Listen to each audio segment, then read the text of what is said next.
जी, astronomy हमारी बहस है। ये अर्थ है, हमारा प्लेनेट है जिसमें हम रहते हैं, और ये सन है, सूरज, जिसकी तपिश आजकल बढ़ने लगी है। अगर रात है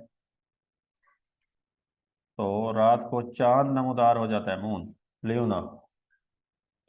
और यहाँ देखें, 1, 2, 3, 4, 5, 6, 7, 8, 8 सितारे आपको नजर आ रहे हैं स्क्रीन पे। 8 सितारे हैं, ये जमीन है, ये चांद है, और ये सूरज है। आपको 8 और 3, 11 ऑब्जेक्ट स्क्रीन पर नजर आ रहे हैं। साइंस की जबान में इन ऑब्जेक्ट्स को या तो सिलेस्टियल ऑब्जेक्ट्स बोलते हैं या हेवनली ऑब्जेक्ट्स बोलते हैं।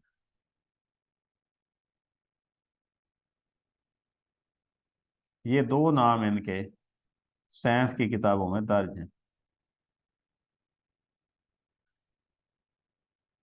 जी, सिलेस्टियल बॉडीज या ऑब्जेक्ट्स, हेवनली बॉडीज या ऑब्जेक्ट।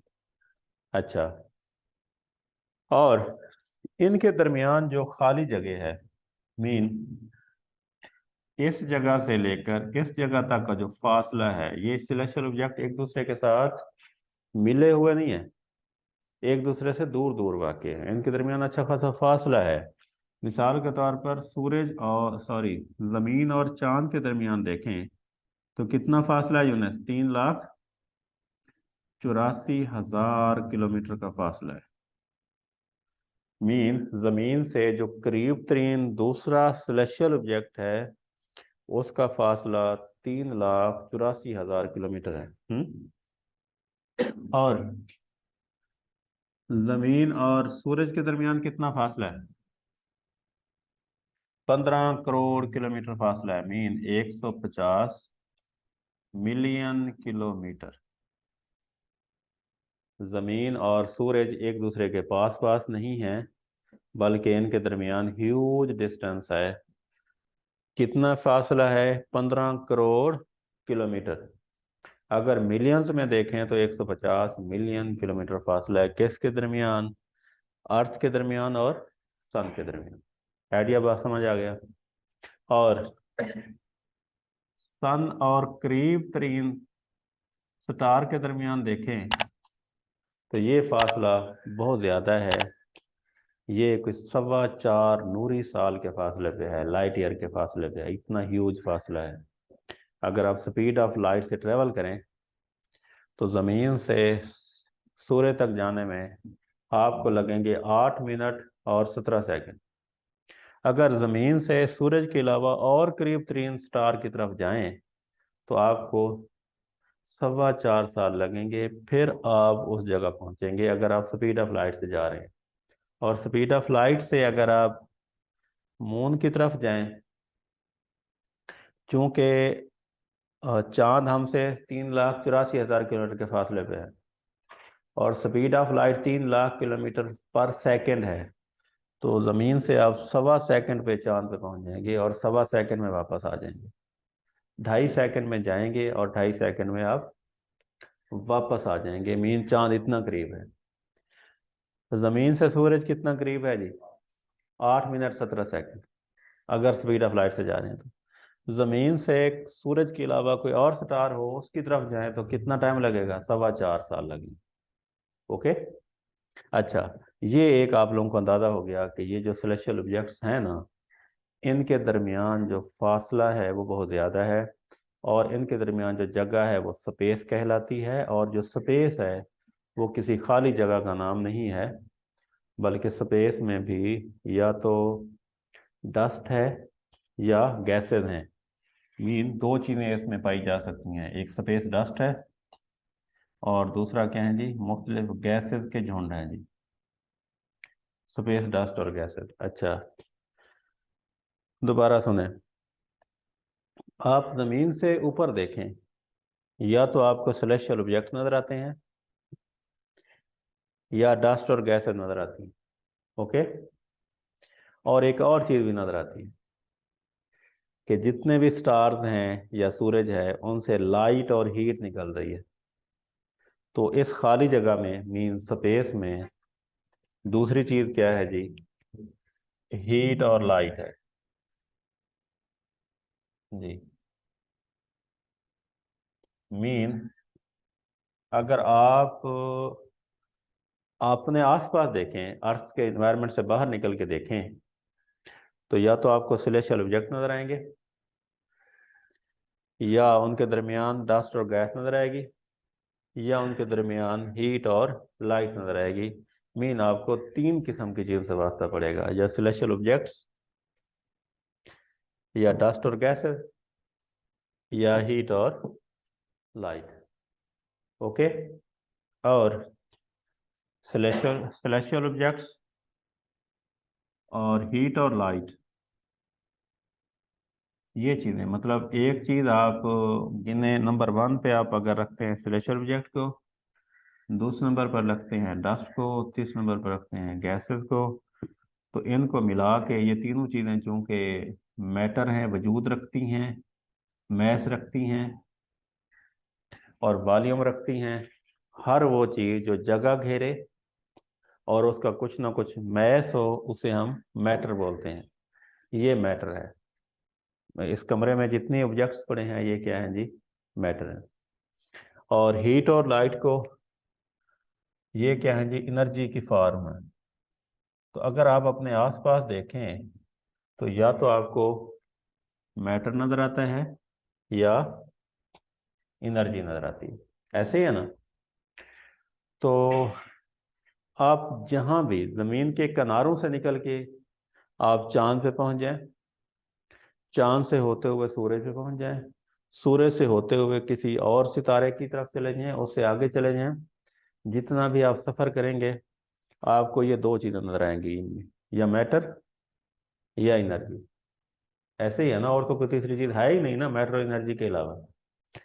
तो इस जी, डार्क एनर्जी, डार्क मैटर और डार्क एनर्जी उस एनर्जी को कहा जाता है जो अभी डिस्कवर नहीं हुई।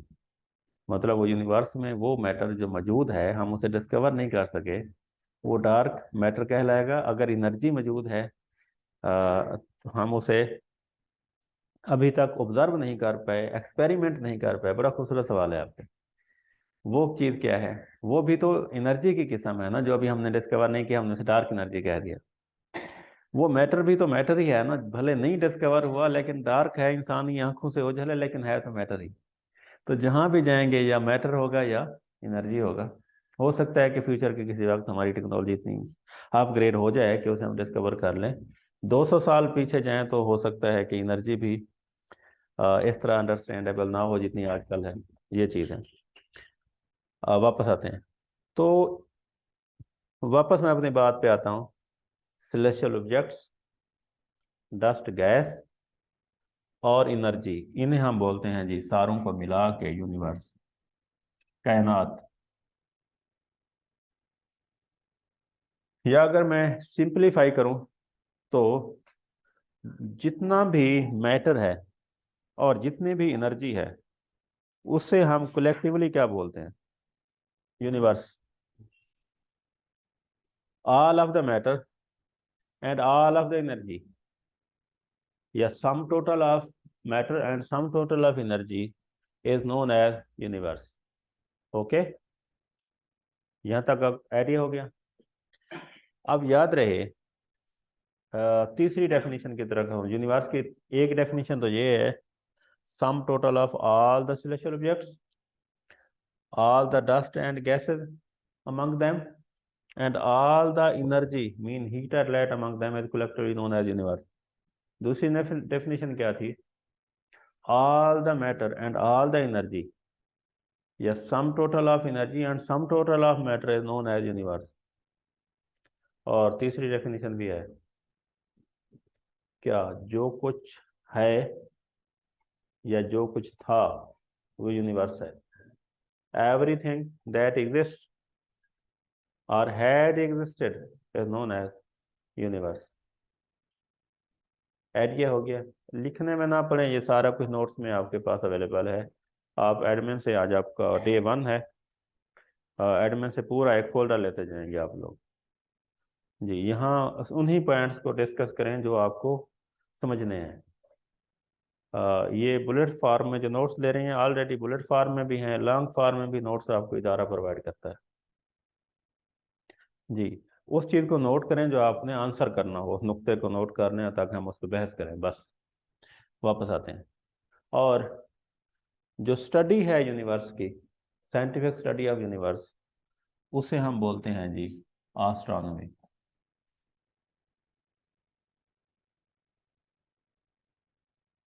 एस्ट्रोनॉमी क्या है जी? एस्ट्रोनॉमी है स्टडी ऑफ यूनिवर्स। यूनिवर्स की अगर आप साइंटिफिक तरीके से स्टडी करें तो उसे हम क्या बोलते हैं जी?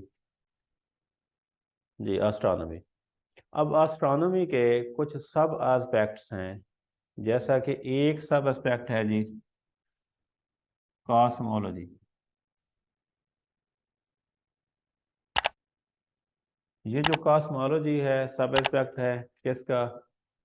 एक टाइप है एस्ट्रोनॉमी की, एक ब्रांच है एस्ट्रोनॉमी की। वो क्या देखती है जी? वो ये देखती है कि इस यूनिवर्स का ओरिजिन कैसे हुआ, इस यूनिवर्स में एवोल्यूशन क्या क्या हुई जी, और इस यूनिवर्स की फेट क्या है, तकदीर क्या है, पॉसिबल अंजाम क्या है इसका। ओके। और एक और सब एस्पेक्ट है एस्ट्रोनॉमी का, एक और सब ब्रांच है एस्ट्रोनॉमी की, उसका नाम है जी एस्ट्रोलॉजी। ये भी आपको पता होना चाहिए कि एस्ट्रोलॉजी क्या है। जो एस्ट्रोलॉजी या एस्ट्रोमेंसी एक ऐसी ब्रांच है एस्ट्रोनॉमी की जो ये देखती है कि जो मूवमेंट है स्टार्स की, उसका इंसान की फेट पे, तकदीर पे क्या असर है। कुछ लोगों का बिलीफ है कि अगर ये स्टार इधर से मूव करके इधर आएगा तो यहाँ इस अर्थ पे उससे करोड़ों नहीं खरबों अरबों किलोमीटर दूर इस जमीन पे, जिसका डायमीटर सिर्फ 12,756 किलोमीटर है, उस पे खड़े एक टीचर की किस्मत अच्छी या बुरी हो जाएगी। यहाँ से करोड़ों किलोमीटर दूर एक स्टार इधर से इधर जाएगा तो मेरी तकदीर का फैसला हो जाएगा। तो वो ब्रांच जो सितारों की, स्टार्स की मूवमेंट का इम्पैक्ट देखती है इंसान की किस्मत पे, तकदीर पे, उसको हम बोलते हैं जी एस्ट्रोलॉजी।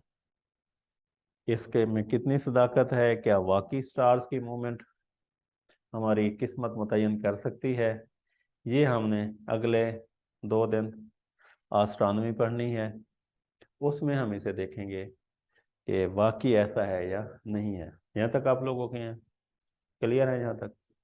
अच्छा, अब कुछ चीज़ें ज़रूरी हैं आप लोगों के लिए एस्ट्रोनॉमी समझने के लिए। उनमें से पहली चीज़ है, जैसे आपको वास्ता पढ़ना है, वो है आपको पता हो कि स्पीड ऑफ लाइट क्या है। जी,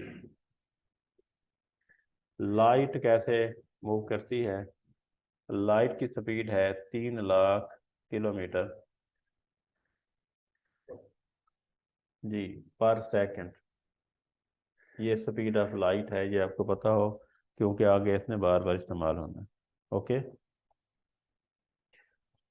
और अगर 1 सेकंड में लाइट जो है वो फासला तय करती है 3 लाख किलोमीटर का, 2 सेकंड में कितना करेगी? डबल कर देंगे 6, 60 सेकंड में कितना करेगी जी? 1,80,00,000 मीन 18 मिलियन। मीन 1 मिनट की बात कर रहा हूँ, 60 सेकंड। 1 हावर में कितना करेगी? 180 को आप 60 से ज़रब देंगे।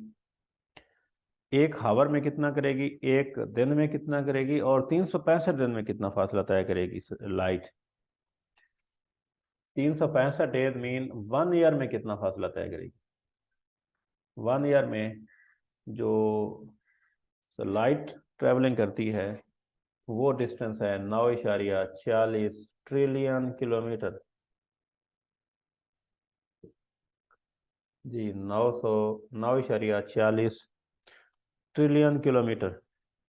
आपको बताऊं कि कुछ जगहों पे इसे राउंड ऑफ करके 10 ट्रिलियन किलोमीटर लिखा हुआ है। वो सिर्फ इसी को राउंड ऑफ किया हुआ है, जो एक्चुअल डेटा है वो 9.46 ट्रिलियन किलोमीटर है जी। और मतलब आप यहाँ पे अपनी टार्च ऑन करते हैं, आसमान की तरफ उसकी लाइट फेंकते हैं तो लाइट ट्रेवल करना शुरू कर देती है। अगर वो किसी सेलेस्टियल बॉडी से ना टकराई तो आपकी टार्च की निकली हुई लाइट यूनिवर्स में सफ़र करना शुरू कर देगी और ट्रेवलिंग करती रहेगी। और 1 साल के बाद वो आपसे 9.46 ट्रिलियन किलोमीटर के फासले पे होगी। इस फासले को ज़मीन और उस जगह जहां वो पहुंची है 1 साल के अंदर, उसकी मेजरमेंट कितनी है? 9 और ये फासला कितनी देर में तय हुआ है? 1 ईयर में। और किस स्पीड से तय हुआ है? स्पीड ऑफ लाइट से। तो इसलिए हम इसे बोलते हैं लाइट ईयर। तो लाइट ईयर क्या हुआ? यूनिट हुआ। यूनिट किस चीज़ का हुआ? फासले का यूनिट हुआ। और ये कितने किलोमीटर के बराबर है? 9.46 ट्रिलियन किलोमीटर के। अच्छा, फिर वापस आते हैं। लाइट ईयर का आइडिया हो गया कुछ? आगे हमने डिटेल में भी इसे वैसे देखना है। जमीन और सूरज के दरमियान फासला कितना है? What is the distance between earth and the सन?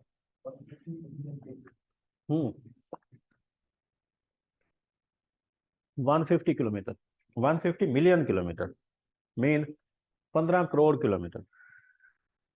अब साइंसदानों ने जमीन पे फासले मापने होते हैं ना, तो किलोमीटर, माइल, मीटर ये इस्तेमाल करते हैं। सेलेस्टियल बॉडीज के दरमियान जो फासले हैं वो बहुत ह्यूज हैं, बहुत बड़े फासले हैं। इन फासलों को मापा जाता है बड़े यूनिट्स में। इसलिए जो अर्थ और सन के दरमियान जो फासला है उन्होंने इसे एक यूनिट माना है, एस्ट्रोनॉमिकल यूनिट। तो 1 AU की मिकदार मीन 1 एस्ट्रोनॉमिकल यूनिट की मिकदार कितनी है? 150 मिलियन किलोमीटर। ये ज़मीन और सन के दरमियान, अर्थ और सन के दरमियान एवरेज फासला है। एवरेज फासला क्या है जी? 150 मिलियन किलोमीटर। तो 150 मिलियन किलोमीटर को साइंसदानों ने अडॉप्ट कर लिया है एज ए यूनिट। अगर कोई ऑब्जेक्ट हमसे 300 मिलियन किलोमीटर के फासले पे हो तो हम कहते हैं ये 2 AU के फासले पे है। ठीक है। अगर वो 6 मिलियन किलोमीटर के 600 मिलियन किलोमीटर के फासले पे तो हम कहते हैं कि ये 4 AU के फासले पे है। मीन स्पेस में सेलेस्टियल ऑब्जेक्ट के दरमियान फासले मापने के लिए बड़े यूनिट इस्तेमाल होते हैं। उनमें से एक यूनिट क्या है? Astronomical unit. दूसरा यूनिट क्या है? Light year. और तीसरा यूनिट क्या है जी? पार्सक। मैं यहाँ लाइट ईयर भी लिख दूँ। 1 लाइट ईयर किसके बराबर होगा जी? 9.46 ट्रिलियन किलोमीटर। और फिर इससे बड़ा यूनिट भी है, वो यूनिट क्या है जी? पार्सक। PARSEC, पार्सक। 1 पार्सक जो है वो जी 3.26 लाइट ईयर के बराबर है जी। ये सबसे बड़ा यूनिट है पार्सक। इनका कुछ आप लोगों को अंदाजा होना चाहिए। ओके हैं? अच्छा, वापस आते हैं। एक और चीज जो आपको पता होनी चाहिए जब भी आप एस्ट्रोनॉमी पढ़ें, वो इनका जो सेलेस्टियल ऑब्जेक्ट्स हैं वो इनका रेडियस है, इनका डायमीटर है और इनका सरकमफेरेंस है, वो आपको पता होना चाहिए। ये चीज़ें चूँकि बार बार इस्तेमाल होने वाली हैं।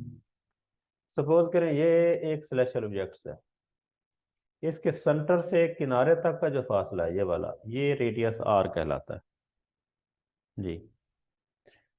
और अगर ये ज़मीन का हम देख रहे हो तो ज़मीन के सेंटर से किनारे की तरफ किसी भी, क्योंकि ज़मीन तकरीबन सर्कुलर है, तो ये सेंटर से किनारे की तरफ फासला जो है ये रेडियस बनता है। तो ये कितना है, 6,700 जी, 6,300 कितना बनता है ज़मीन का रेडियस जी। हाँ नहीं, 12,756 तो डायमीटर है, उसका हाफ करना है आप लोगों ने जी। जी कितना बनेगा जी, 6,300 जी, या जो भी है आप उसे देख लेंगे। अच्छा, ठीक। एक जगह से दूसरी जगह तक का फासला, मीन आर पार जो फासला है वो क्या कहलाता है जी, डायामीटर कहलाता है। जमीन का डायामीटर कितना है, 12,756 किलोमीटर। और जो ट्रिप है इसके इर्द गिर्द चक्कर काटना है ये वाला, ये जो चक्कर काटना है ये क्या है जी, सरकमफेरेंस है। Mean trip of the circle is known as circumference. तो जमीन का सरफन कितना है जी, 40,000 किलोमीटर। अगर आप स्पीड ऑफ लाइट से ट्रेवल करते हैं तो 1 मिनट के अंदर, सॉरी 1 सेकंड के अंदर आप लोग 7.5 चक्कर काट सकते हैं अर्थ के बाहर जी। ये जो है डायमीटर है, ये जो है इसका सरकमफेरेंस है। मीन इस तरह अर्थ के चक्कर काटते हैं जी। ओके है, ये चीज़ का बताओ। दूसरा, ये आपको पता होगा कि 1 मिलियन जो है 10 लाख किसके बराबर होता है जी, 1 मिलियन के बराबर। 10 lakh is equal to 1 million. और 1,000 मिलियन 1 बिलियन के बराबर। 1 बिलियन के उर्दू में अरब बोलते हैं, 1 अरब। 1 अरब रुपया, 2 अरब रुपया, ये आपने सुना होगा। और इसी तरह 1,000 बिलियन जो है वो 1 ट्रिलियन के बराबर होता है।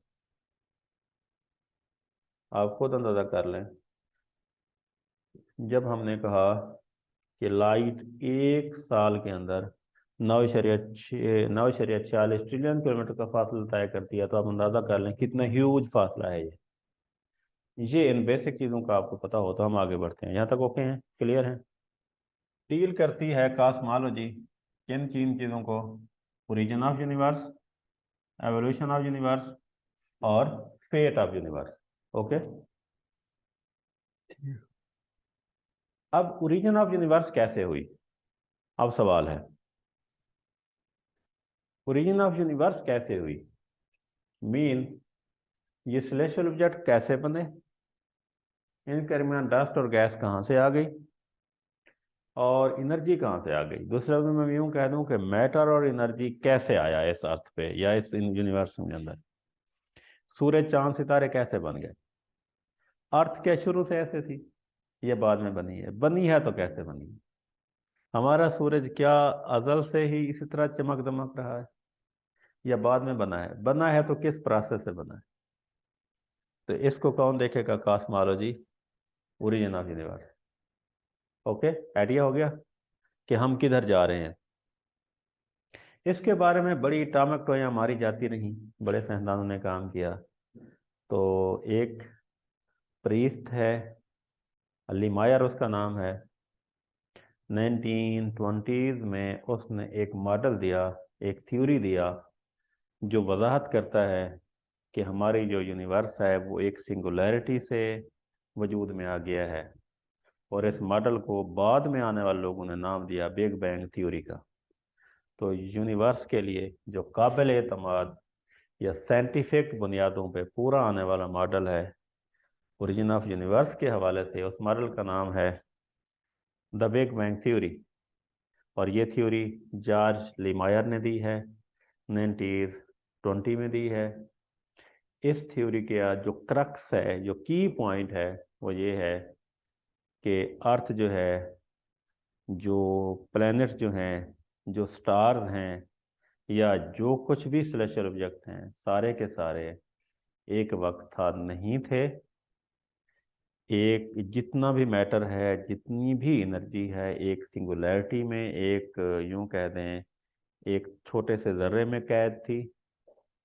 और 13.8 बिलियन साल पहले वो सिंगुलैरिटी डिस्टर्ब हुई।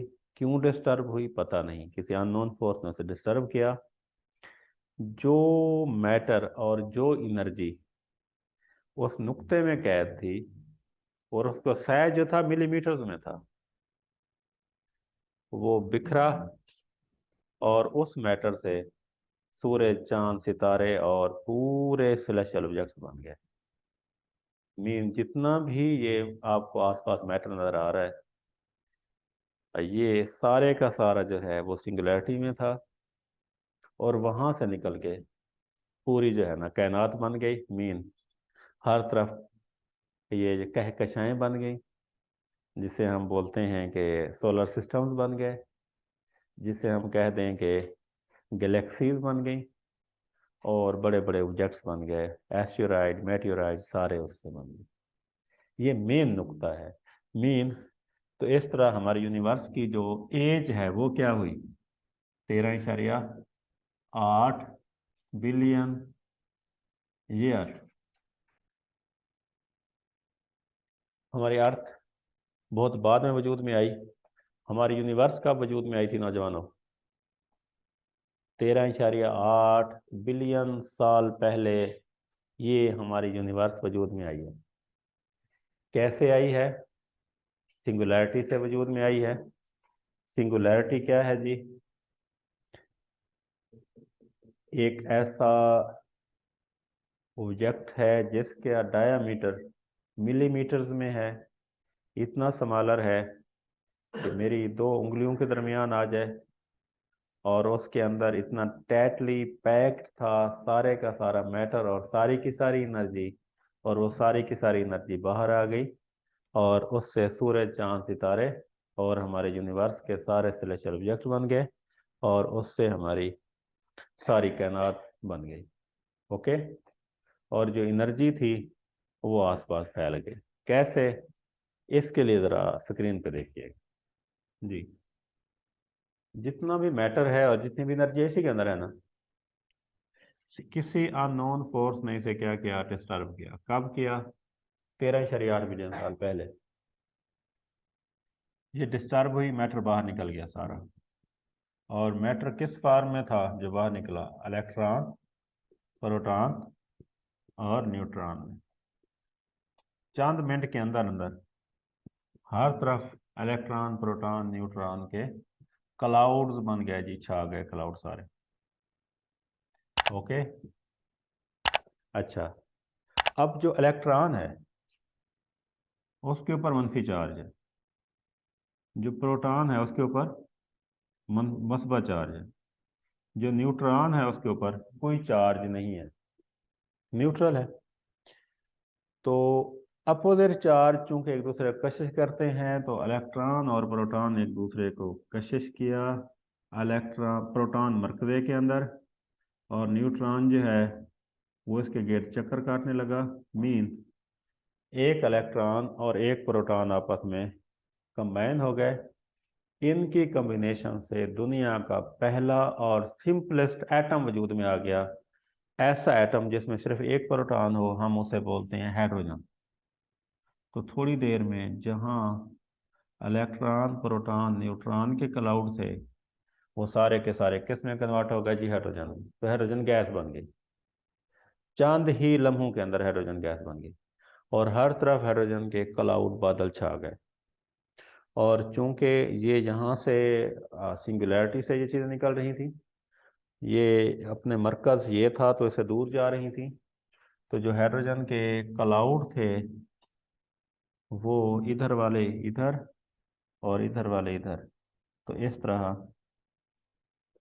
हाइड्रोजन गैस के बड़े बड़े गोले मुख्तलिफ सिमतों में चलना शुरू हो गए। ये जो हाइड्रोजन के गोले हैं ना, ये चारों सिमटों में जी बड़ी तेजी से फैलने लगे। अब जब चारों सिमटों में ये फैलने लग गए तो इनके दरमियान फासला बढ़ता गया और तेजी से आगे जाते गए।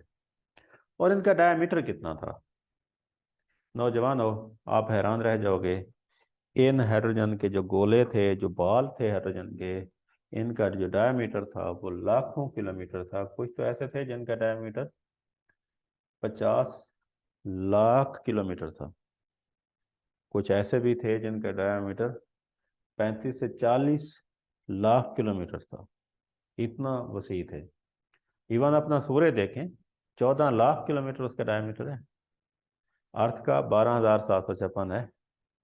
सूरज की बात करें तो बहुत ह्यूज है। वापस आते हैं।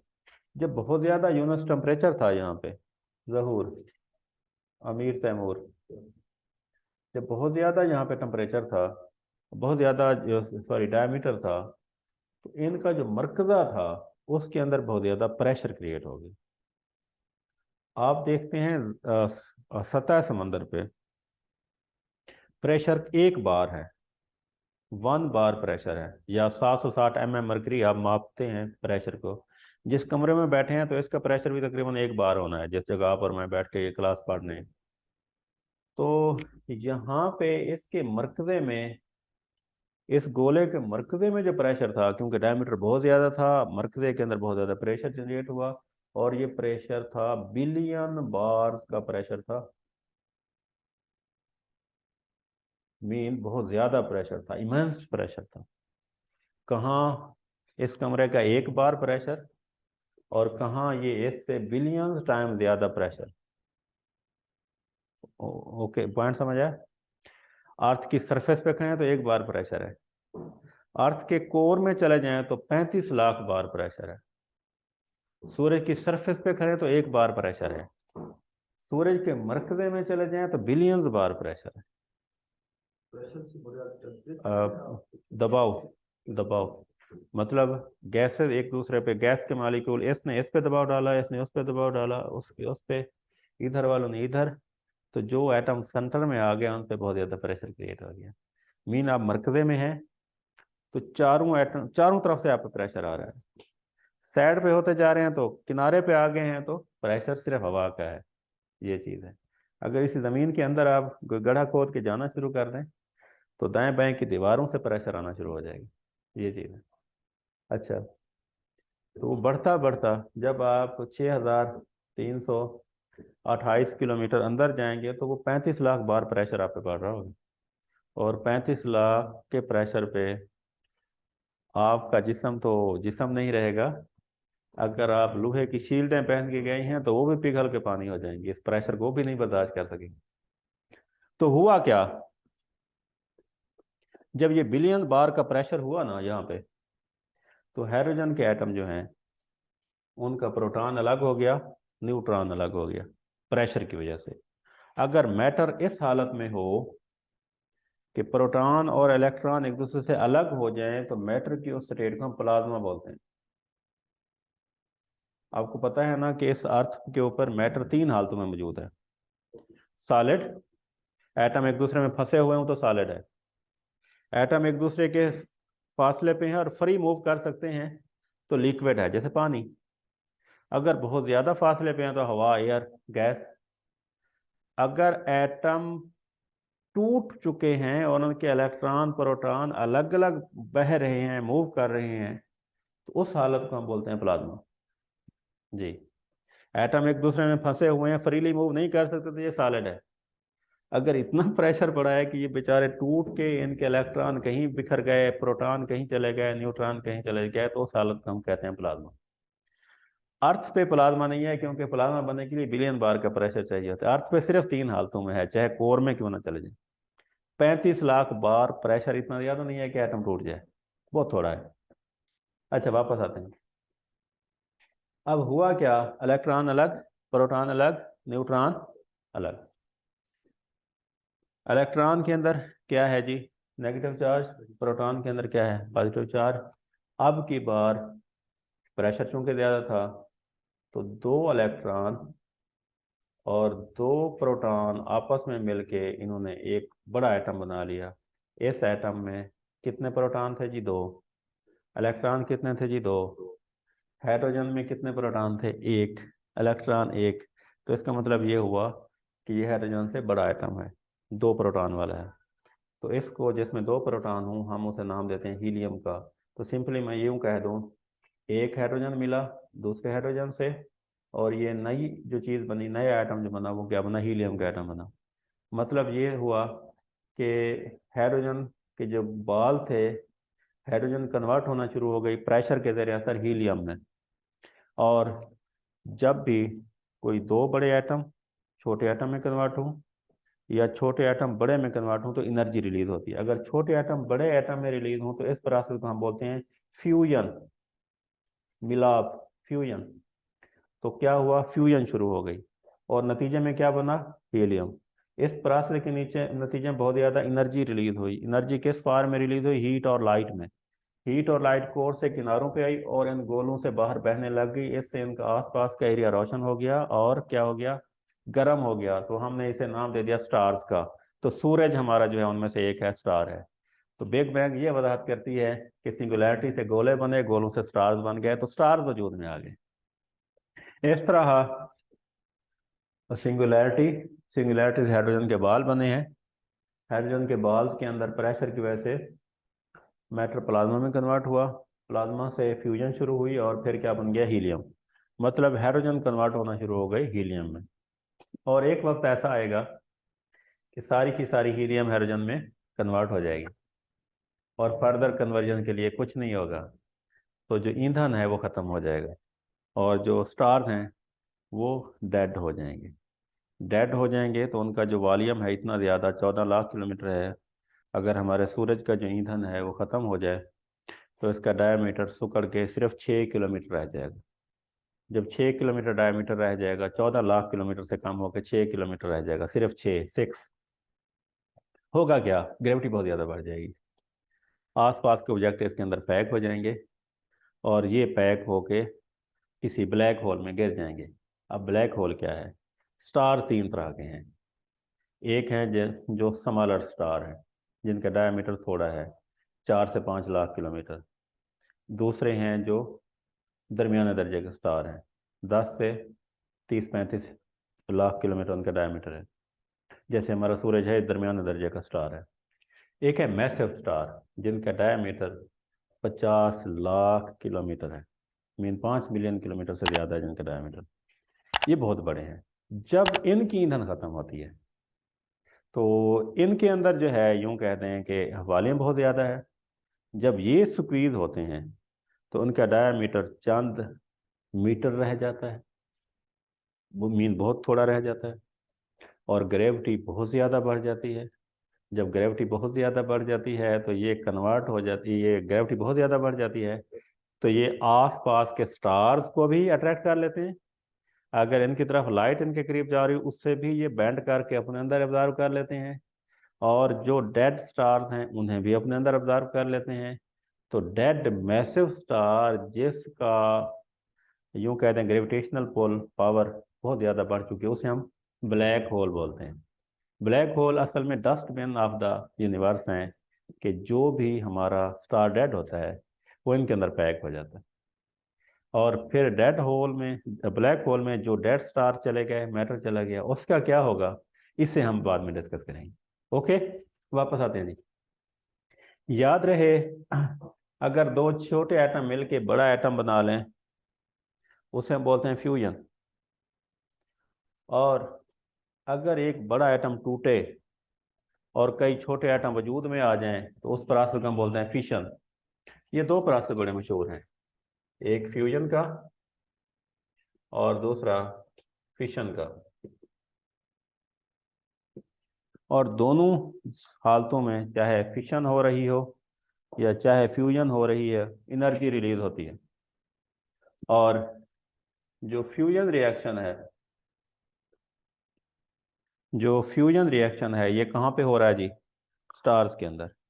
कहाँ पे हो रहा है जी? सन के अंदर। मीन जिस ऑब्जेक्ट के अंदर फ्यूजन स्टार्ट होगा उससे हीट और लाइट निकलेगी, हम उसे स्टार करार दे देंगे। ओके। अच्छा जी, आगे बढ़ते हैं। फिशन का प्रोसेस, ये हमारा फेवरेट रहा है फिशन का प्रोसेस। इसमें हम आमतौर पर यूरेनियम को तोड़ते हैं और उससे एटॉमिक एनर्जी हासिल करते हैं। ये सबसे पहले फिशन की टेक्निक जिस मुल्क ने अपनाई उसका नाम था अमेरिका, यूएसए। यूएसए ने 1945 में ये टेक्निक हासिल की फिशन से एनर्जी हासिल करने की। और पहला जो फिशन का रिएक्शन या एक्सपेरिमेंट करवाया गया वो 16 जुलाई 1945 को कराया गया, मैक्सिको के अंदर 16 जुलाई 1945 को कराया गया। और फिर 6 अगस्त 1945 वो मनहूस दिन आया जब हमने फिशन की टेक्नोलॉजी इंसानों पे इस्तेमाल की। कहाँ पे की भला? हिरोशिमा पे। और फिर 9 अगस्त को दूसरी दफ़ा हमने इसे इस्तेमाल किया, नागासाकी पे किया। इसके बाद ये टेक्नोलॉजी 1949 में रशिया ने हासिल कर ली, 1952 में ये टेक्नोलॉजी बरतानिया ने हासिल कर ली, और 1960 में फ्रांस ने हासिल कर ली, 1964 में चाइना ने ये टेक्नोलॉजी हासिल कर ली। और ये 5 लोग जो हैं सिक्योरिटी काउंसिल के परमानेंट मेंबर हैं, वीटो पावर है इनके पास। 1974 में ये टेक्नोलॉजी इंडिया ने हासिल कर ली। 1998 में पाकिस्तान ने मे के धमाके चागी में करके ये टेक्निक हासिल कर ली। अनडिक्लेयर्ड जो फिशन टेक्नोलॉजी रखने वाली नेशंस हैं उनमें नॉर्थ कोरिया है, इजराइल है, ईरान है। इनके पास भी ये टेक्नोलॉजी, मीडिया में रिपोर्टें आती रहती हैं कि उनके पास फिशन की टेक्निक है। ओके।